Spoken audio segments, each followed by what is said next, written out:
Hi, Alex Williams of the New Stack, here for the New Stack Analyst Show. We're here today with Michael Coté, my co-host. Hello, Michael. Hello, everybody. And Nancy Gohring, who is a regular contributor to the New Stack. Hi, Nancy. Hi. So we thought today it would be a good time to talk about the Microsoft Azure earnings and how it compares to Amazon Web Services. And it became a story last week, and it proved popular on our side. So I thought I might talk a little bit more about the dynamics there, about what's happening. And so why don't we start with you, Nancy? And I'd be curious to know what your process was for looking into this story, and what was the hunch you had when you started looking at the numbers and what you found out. Well, sort of the caveat that I'll say for starters is, this is all total guesswork because neither company really breaks out numbers very well. So basically, Amazon and Microsoft release their quarterly earnings within a day of each other. And I was looking at both of them, and it just occurred to me that, while AWS's growth is still great. They said 90%. Microsoft said its growth of Azure, its growth of its cloud bucket was close to 150%. So there's all these caveats here. That Amazon said it grew, AWS grew 90%, but it doesn't say how much. That's not a normal thing. Like every quarter, AWS doesn't say how much, or Amazon doesn't say how much AWS has grown. So we don't know if 90% is up or down for Amazon. And also, Azure is quite a lot smaller than AWS, so sometimes growth, when you look at sort of the numbers and percentages, it looks a lot more impressive if it's starting from, a smaller amount. So 150%, and also 150% is what Microsoft said for its entire cloud bucket, and that includes Office 365 and all of Microsoft's SaaS services in addition to Azure infrastructure. So it's totally really hard to parse this out, but Microsoft on their earnings call, they were saying that Azure did really well, and they said it grew a lot, and it's in that bucket. So it just made me wonder, what's going on? Why does it seem that Azure is growing potentially at a faster clip than AWS? And there were two things that I thought were pretty interesting. One is it could be that this hybrid story that Microsoft is trying to tell is resonating with customers. So I'm definitely under the impression that there's a ton of cloud growth left, particularly among business customers that are moving to the cloud slower than, say, a startup or a web-based business. And I think that hybrid message maybe really appeals to them, so they keep some, cloud internally, and then they can also use something like Azure externally.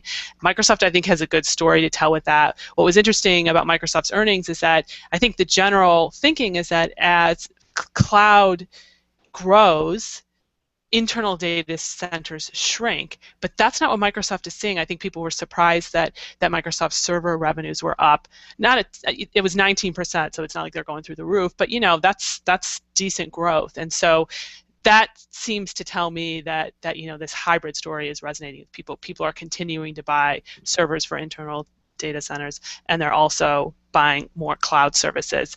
AWS has been talking about that a little bit more, but they don't really have a great story to tell. They don't have anything to sell people, to run their internal data centers. So it's possible that that's giving Microsoft more of a boost compared to AWS.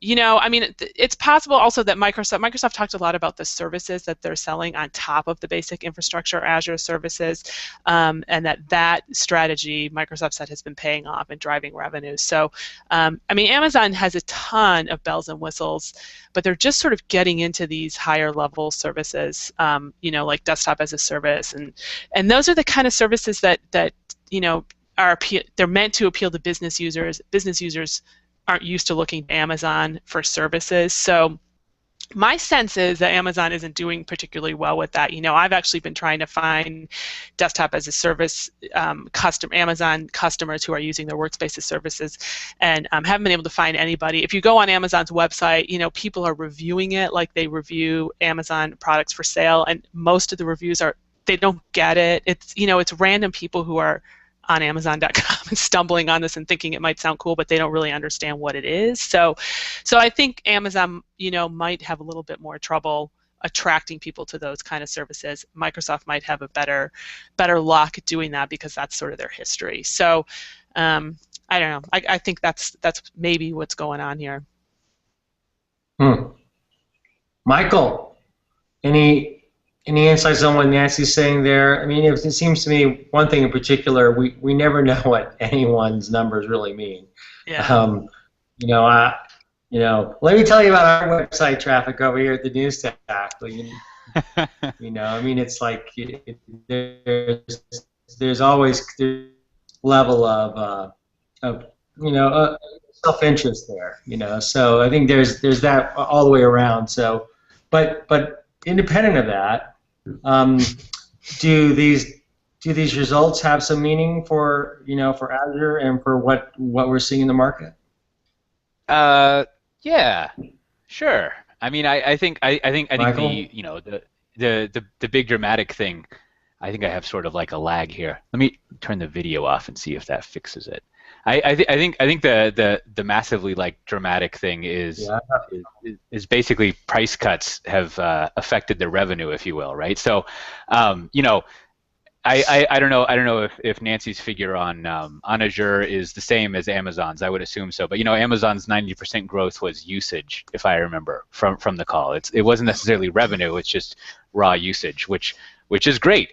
But Exactly, it's sort of like it sort of skirts the issue of like, well, are you making any money off of that? And obviously public cloud is a notoriously low profit business, so you need to have a high volume so that your 1% to 3% profits or whatever they are like pay off for you. So that becomes an issue and why a pricing battle is annoying. And I only bring this up because that's sort of like being a discount retailer, not discount, but being a retailer. Amazon is really good at pricing games, and they tend to have pretty good permission from Wall Street to play the long game on pricing, if you will, as far as I can tell. So it's almost sort of favorable that Amazon would be in a pricing war. I think that's something they could put up with, if you will. Now, that said, there's another division that Nancy was pointing out that I think is important to keep up with, and that is what exactly are people deploying on this cloud? And if numbers that companies report are confusing, then figuring out what people are using cloud for is even more confusing, right? So are they writing custom-written web applications? Are they just using S3 for storage? Or are they like running old SharePoint instances on it? And it's even in our research, it's pretty unclear exactly what people are doing. Like if there was a pie chart that said running old VMs on cloud versus we had some developers write some software, I have no idea what that pie chart would look like versus storage and other things. And I think as you see the various clouds evolving, they're all kind of figuring out which type of workloads they want to service. And I think Amazon wants to be generic cloud, will do whatever you want for you. And I would grossly, irresponsibly theorize that most of what they do is developer oriented, right? Whether it's the backend for a SaaS like storing like Dropbox stuff on there or not, or it's just I wrote a mobile app and I host everything on Amazon, but just some custom written IT. And you would assume that someone like Microsoft would greatly favor running old VM stuff on running their own software in a cloud architecture, right? Which could be a whole different pool of growth that Nancy was alluding to that someone like Amazon wouldn't have, right? So the proposition for Microsoft could be like, all that Microsoft stuff you run, how about we just move it to Azure? And I almost feel like those are workloads that maybe Amazon wouldn't have access to. Although I don't know. It's hard to know who has access to what. So now as a third one, and I'll cut myself off, I guess I could speak to the workspace stuff and the $600 million private cloud that Amazon does indeed have to offer. But I think the other thing is if you look at Google, I'm pretty sure they're purely custom written applications. So that's a pure developer cloud as far as I can tell. which is to say they wouldn't be running SharePoint and old ERP instances on their cloud. So, and again, this is all gross theorization on my part. Like I feel like you could almost track Google's growth of what does it mean to appeal purely to developers. Microsoft is a mixture of developers and just running packaged software, and I don't know what Amazon is. But it is kind of confusing, but it's good context to have, I think. And then yeah, so go ahead. So two things. One is you're totally right. I wasn't comparing apples to oranges, or I was comparing apples to oranges, but I went back and looked at my stories. So while Microsoft said its revenue grew 147% in that bucket, that includes Office 365, etc. AWS said its bucket, which includes a couple other things, grew 38%. So it's actually a little bit more dramatic. Yeah. But actually, what I want to ask you is, what do you think long-term? Like, this is interesting what you're saying about the different kind of workloads that are possibly on AWS versus on Azure. So let's say Microsoft, because Microsoft has also been, at least trying to paint a picture of being receptive to running, non-Microsoft stuff on Azure. So let's say Microsoft does a good job of capturing sort of traditional business apps in Azure. And AWS continues to attract, mostly the developer crowd. Like long term, what does that mean? Like, which do you think is a much bigger market? Or at some point, do all those traditional apps running on Azure sort of morph into the developer world and end up migrating to AWS? Or like, what does that mean in the long term, do you think? Yeah. So I think the short answer is yes.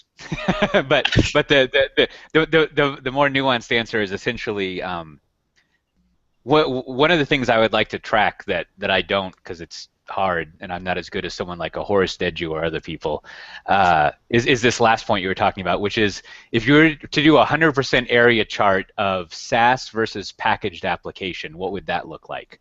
Because that's my way of rewording what you're asking, right? So so you were saying the market for Azure could be composed of at least three things. Let's call them SaaS applications. Applications people write natively to run on cloud that are SaaSes and mobile apps, stuff like that. And then there's like running packaged apps.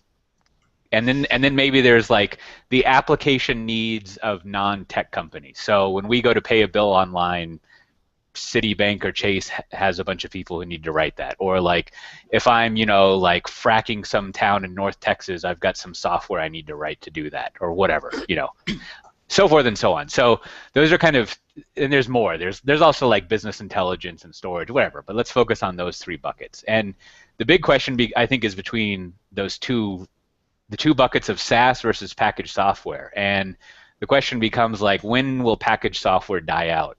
And it's all replaced by SaaS. And definitely, if packaged software like goes on living forever, then appealing to both of those markets is a larger combined pot of money to go after than just one, just because math, I guess. But I think the other shift becomes, so let's assume SaaS takes over the world over the next 10 years, and just like we don't have a lot of mainframe and AS400 growth, right? Like there's not a lot of x86 packaged software growth, and it all moves to SaaS.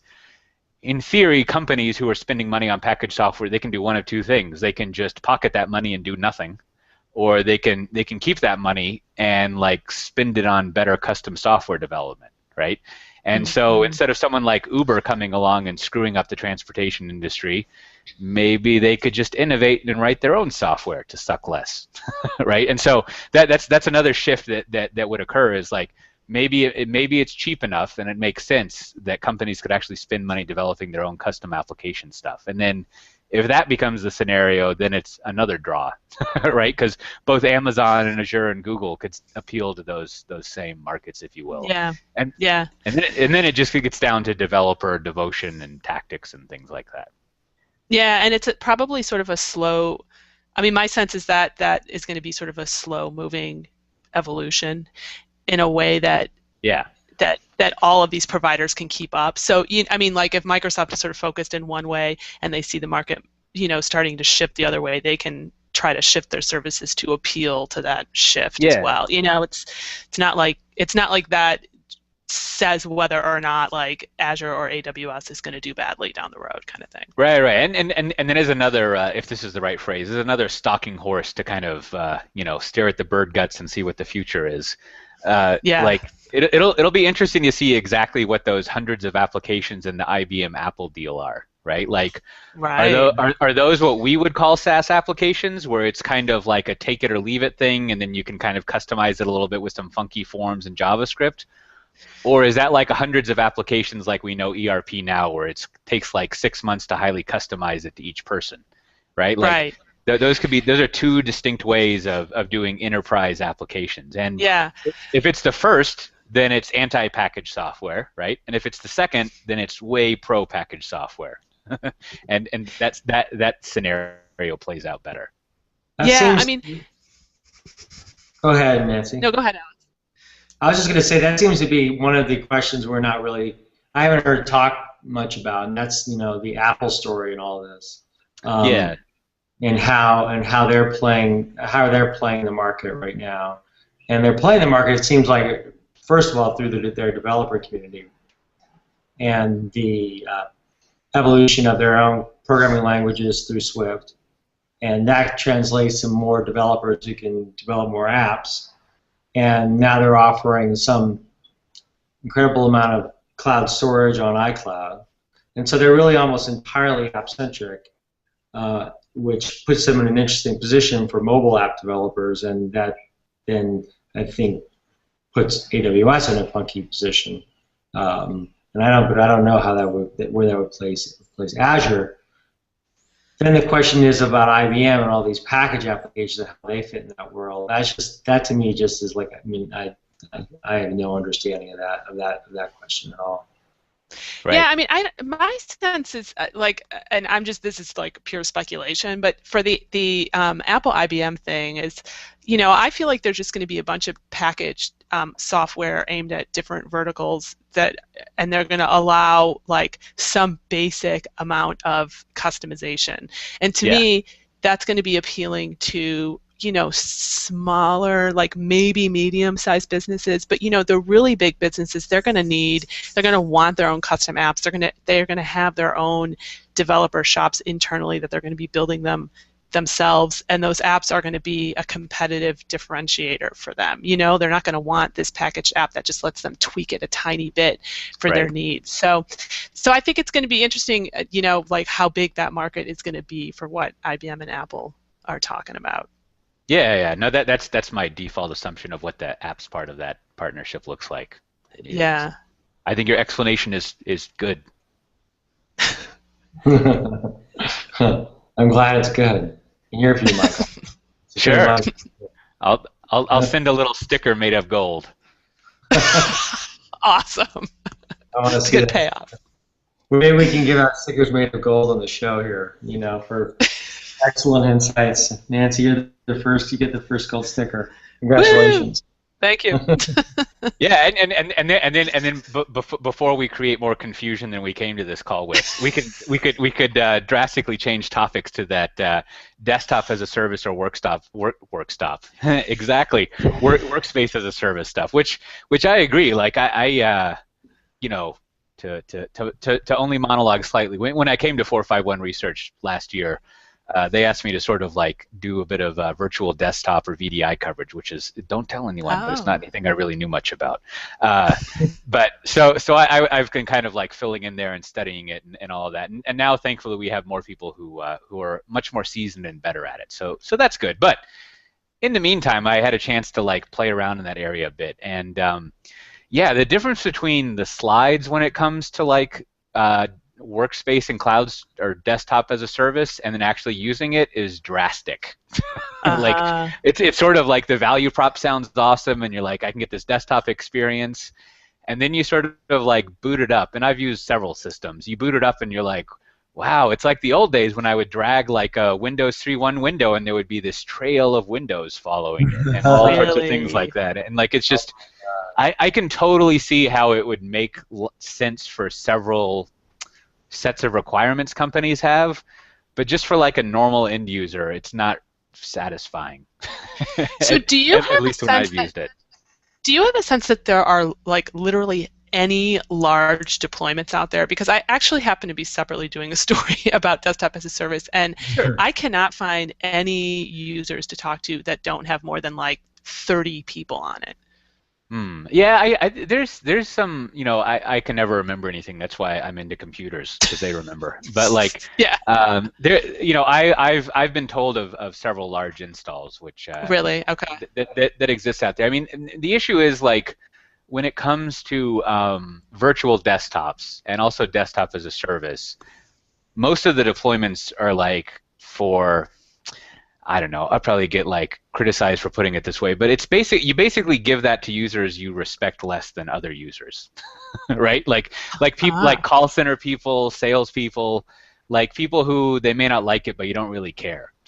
And so, that's why it's hard to find. Yeah, I mean, because it's, I mean, think about it. It just follows off from logic, right? Like, so there's a couple of value props for virtual desktops and desktop as a service. And most of them basically revolve around control and control of costs, right? So you're like, at the start of every shift, we blow away the desktop and install a brand new desktop because these people keep installing wacky things, right? In the call center or wherever. And so it's just an easier way to manage it, and it's also cheaper. So then look at your more high-value employees, like you probably trust them more and pay them more, and like you trust them to manage their own desktop. So that's kind of my default positioning. And also the technology is just like, if you want to have performant virtual desktops, it's kind of expensive. Like expensive in the sense of it starts to be the same as just a desktop, right? Like you need you need all your storage to be running on SSDs. You need really fast network switches. You need this. You need that. And all of a sudden, it's still kind of expensive. So. And the level of support is tremendous. Yeah. And I mean, all of these things are situation dependent, but. So, that comes to the conclusion that by default, and there's always exceptions that sort of, I don't know, elucidate the default, if you will. By default, it's like people that are kind of like mid-tier to lower-tier employees you give this stuff to because it's cost-effective. So, interesting. Anyways, I think the promise that's a lot of people out there. Yeah, absolutely. I mean, you go get your tires changed, and it's that computer I'm talking about, right? Like, I would say most of the end-user devices people fiddle around on probably fit into this seemingly dystopic thing that I'm talking about. But at the end of the day, it's like, it's a lot of it, right? And, the other thing to keep in mind is, like, you can use this for a green screen, the new wave of green screen applications, right? So if you've got all these old desktop applications and you're like, well, we all use tablets now, then it's a cheap way to do that, or it's a way to do that. So it's not all gloom and doom. It's just, I think when you evaluate desktop as a service, you can't just think of it as desktop. Like, that's why people like to call it workspaces. They want to think of all the associated things. So, for example, I'm more interested in things like, how do they say it, Zoloco and Dropbox and Box and all that stuff, right? Like all of the different services, and then email and calendaring. What are all the things I have to provide as a workspace provider? And I think that entire workspace proposition makes quite a bit of sense, because like just a Windows desktop on its own is like not really awesome technically. And at the moment, that's what Amazon gives you, and also VMware, Horizon, they have a hosted thing, they give that to you and other people, and it just takes a lot of work. Yeah. The desktop so is that why the desktop as a service market never goes away? It's just because it's one of these, and desktop as a service kind of reminds me of like, there's these points that I go through, at least, is like thinking, when I'm reading about all these very advanced new forms of data analytics and and all that funky cool stuff, and then I start talking to people and they're like, well, all we're really trying to figure out is application development, and we're not really even close to the data analytics stuff. And so then it's interesting because is this AWS hedging its bets? Because Nancy, we've been trying for a while to find, for example, Kinesis customers, right? who have just not shown up at all. And that's supposed to be like this really cool new data streaming as a service is going to bring you the greatest insights known to man. And we can't find anyone who is using it at all. And so desktop as a service kind of seems like from another age, but now that it's in the cloud, it's another thing entirely. But it's also could be possibly AWS, saying, we're not so sure about, all these newfangled things out there. Let's try to Well, I mean, if you'll permit me some more unhelpful, wild speculating, or unprofessional, if you will. Like I think you're to get the gold sticker for that's right. Wild speculation. Exactly. Yeah, I think it would be interesting to get the take of more expert people in this industry, right? Like one of the new analysts we have covers this space pretty well, but. When I look at it, let's do two quick little studies. Let's look at Amazon and VMware, right? And I think their desktop as a service or workspace as a service offerings say more about those companies' strategies than like workspace as a service on its own, right? Yeah.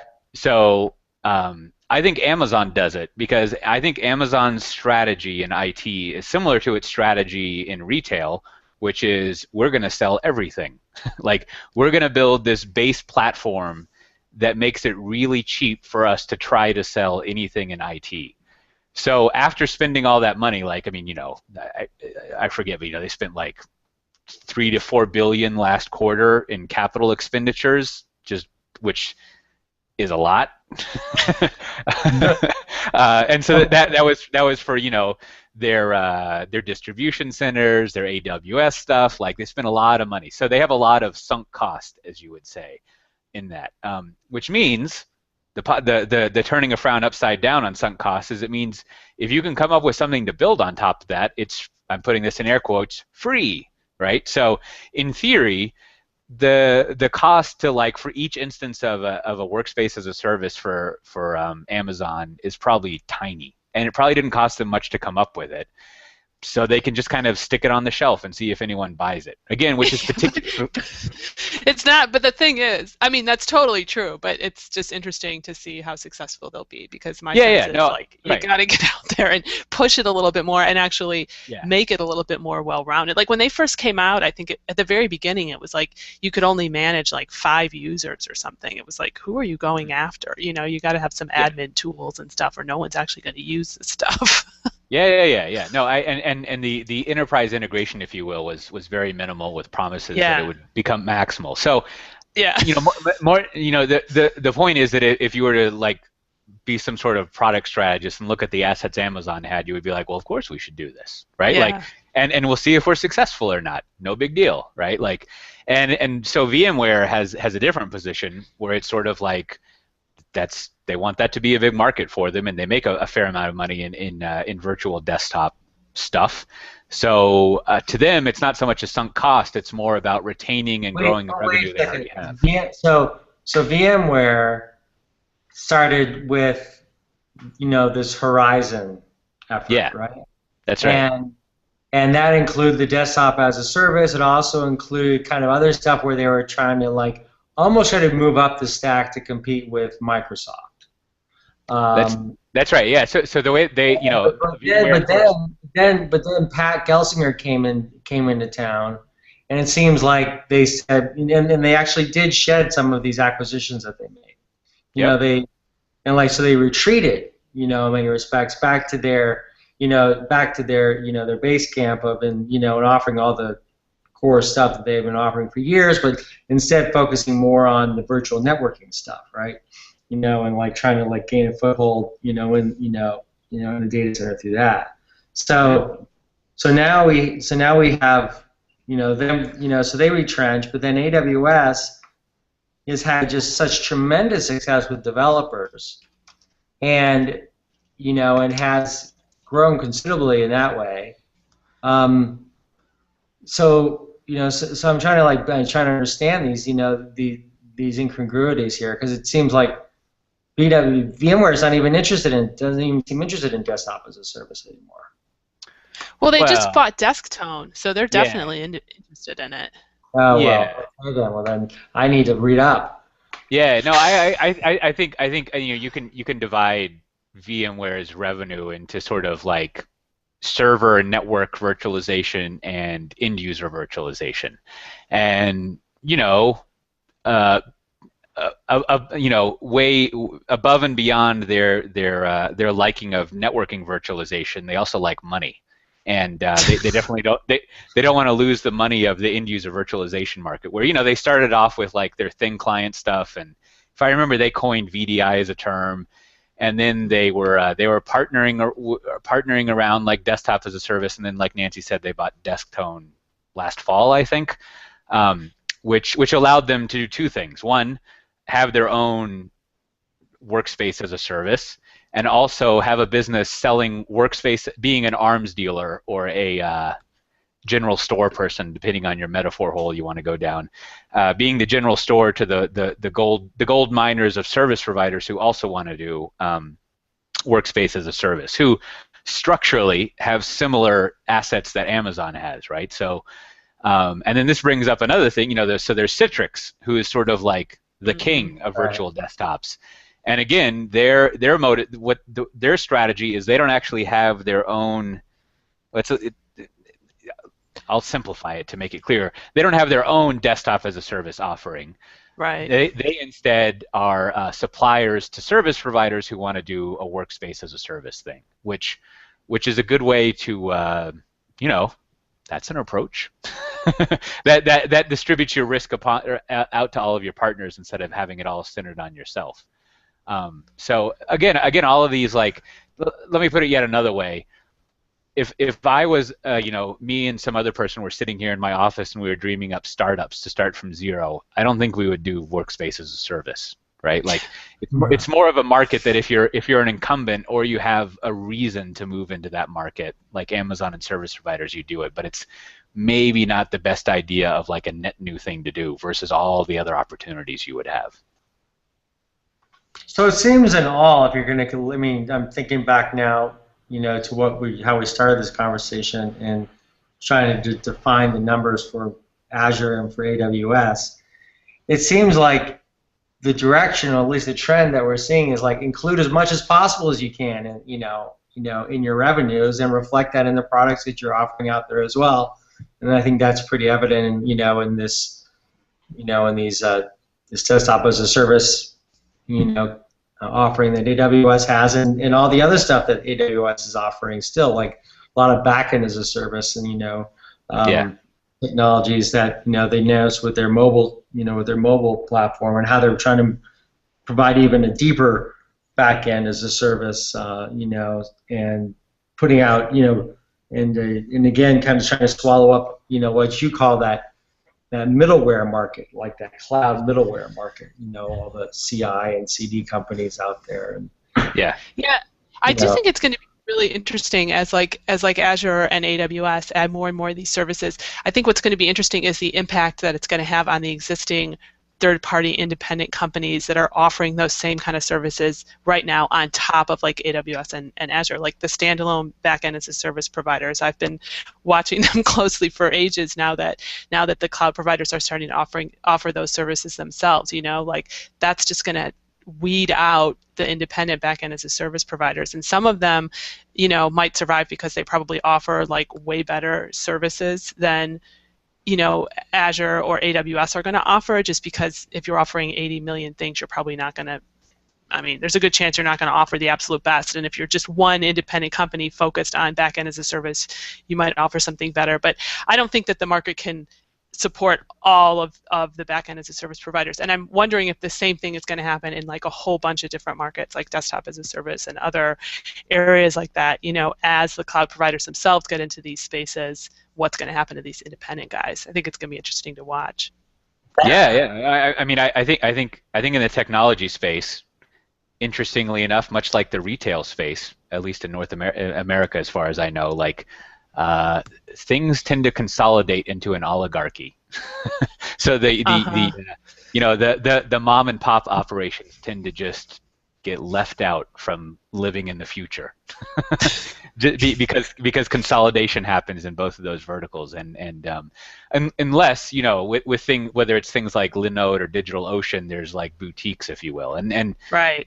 it's sort of painful to make that sort of like Walmart destroys Main Street analogy, because it's extremely imperfect, but structurally it's, you know, it's similar to, like, there's all these different VARs and not VARs, but service providers and independent people, and I don't know, the big tech vendors just kind of come along and roll those up sometimes. It's hard to I don't know, that's a concern. Now on the other hand, you could look at, like, you know, bouncing around further, you could look at like the sort of like mobile app ecosystem and argue that there's room for independence, but room with a very hard ceiling, a very hard revenue ceiling that you have. So that becomes problematic. And I've also been interested that a lot of the cloud guys like Azure and AWS have decided to build these services themselves rather than buy one of these independents. Right. I just think it's kind of curious. They understand application development a lot better. It seems to me, at least. Well, I mean, I think the independents, they get it. You know, I mean, they've built a service they have the themselves. infrastructure too to run it on. I mean, they just, it seems like they can just spin it up. I mean, I don't know. I mean, maybe. I mean, you must be right. It must be easier and cheaper somehow for Azure and AWS to build these services themselves than to buy these other guys, because why wouldn't they buy somebody, you know? Yeah. My question becomes more like, you know, I keep wondering where is there going to be a new wave of like billion-dollar companies out of this out of this cloud middleware stack? And I can't really point to any ones in particular that seem to be growing astronomically. I mean, you know, Bosch was supposed to do an IPO, and we don't know what's, you know, I mean, did they announce again that they are going to do the IPO? What's the latest on that? Yeah, I don't know. Yeah, and so, you know, and so like, it's hard to see where like all these, you know, who the next big giants will be in this space, but the only ones you can point to really are the big cloud providers. You know, they're the ones who are growing the fastest, you know, and there's lots of innovation out there, and you know, I think probably why people get so excited about, you know, new application development technologies is because you can do so much more now, you know. But I'm not sure about the market sizes, you know, the market potential for these technologies, and that seems to just, you know, make AWS and Azure even more powerful than ever. Yeah, that's a good question. You know, like it would be an interesting study to sort of look at the last 10 years, just to pick some easy thing that's searchable, the last 10 years of tech IPOs, and try to characterize what that means. Because essentially, you know, if I understand what you're saying, it's what's the next independent billion-dollar company, not the next billion-dollar acquisition, right? I mean, once you're acquired, you're sort of not in Alex's question here. That's a whole other concern. But what's the next VMware or whatever that comes about? And I don't know what the general trajectory. I mean, a lot of the companies that become independent and big enough to like IPO or whatever, they're not really infrastructure oriented. They're more like actual applications and services that people are using. But I don't know. I'd have to go look. One theory that I've been thinking through as well. So there is this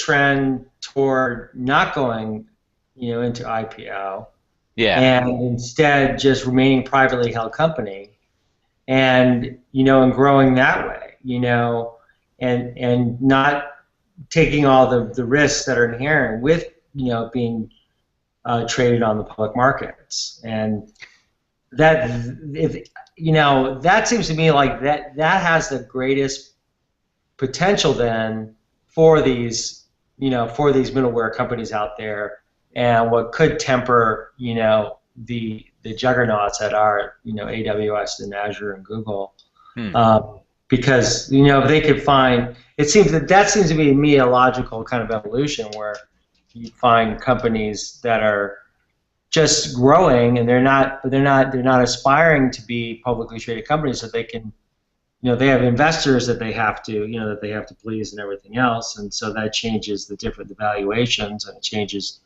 the expectations. But it Yeah, does yeah. does give them That more makes sense. That creative.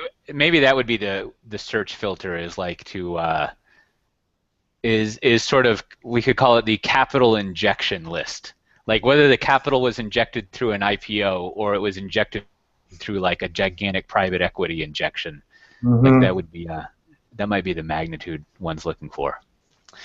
You get some fancy analyst to look at that. Yes, we need fancy analysts with who work on, I don't know, that Wall Street place. Um,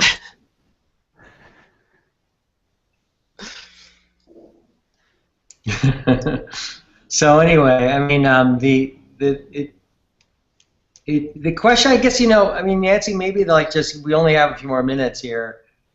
That we haven't really said much about Microsoft and its strategy. And there's the other kind of part of this that I wonder about as well. It's like, so we have, is hybrid getting easier to do now? Are the technologies developing now so like Microsoft can, do a much better job in working with these data centers, or how does that compare to AWS VPN service, which people seem to really find quite effective for them. And they've been building a whole ecosystem around that, to try to capture that market even more. I think it's like, like historical technology developments where if you stick with one vendor like Microsoft, it's going to be really easy. So I think Microsoft has a great hybrid story. They've got you can use System Center to manage everything internally and at Azure, and but you're stuck with Microsoft. So it's kind of that age-old story of like vendor lock-in. So if you lock into one vendor, I think it works really well. But you're not necessarily going to want to do that. You're not going to. Maybe you can't get absolutely everything you want from Microsoft. So I think AWS has a really bad hybrid story. I mean, there's plenty you can do, and they did this. They made this announcement where they use like VMware's APIs so that you can. There's some integration in your management panel if you're a VMware shop, but it's not. From what I've read, it's not like super great. It's not super great integration. You can obviously use something like Eucalyptus internally, and that gives you a nice sort of smooth hybrid story between your internal data center running a Eucalyptus cloud, and Amazon. But I just think, I think if you're all on one vendor, it tends to work better, but there's also these downsides. So right now, I still think it seems like Microsoft's story is resonating, particularly with businesses that have been Microsoft shops forever. I think it's going to be a weakness at Amazon for a while, although I think they can get over it, or they can really focus on the places that are primarily happy to be in the public cloud and maybe aren't doing so much on premises, and so the hybrid, if they have to do a little bit of work for a hybrid setup, they don't really care that much. There's a few factors here that I keep thinking about. One is like security, and I think there may be kind of, I have this feeling there's a dawning realization of people that maybe they should just keep this stuff on their own systems and not be putting it into cloud services. Their most secret data or whatever it is, even for the individual, like using new services that can help you kind of protect your passwords better or whatever it is. And then there's other aspect to like the story that seems to be emerging is about these larger paying customers from AWS are looking at other options out there. And I was talking actually to Tal Klein yesterday of Adalom, and he's like, listen, when you get down to it, a company like the CEO and the CFO are sitting down and looking at this $2 million bill from Amazon Web Services and they're saying, what is this?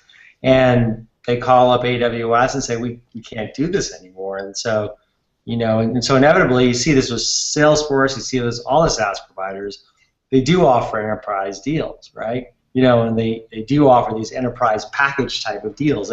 They may be SaaS. They may be SaaS deals that they're selling. They may be SaaS platforms, but they're selling them as enterprise, all-you-can-eat kind of deals. And that seems to be another kind of factor that's another, I think, issue. There's a security issue.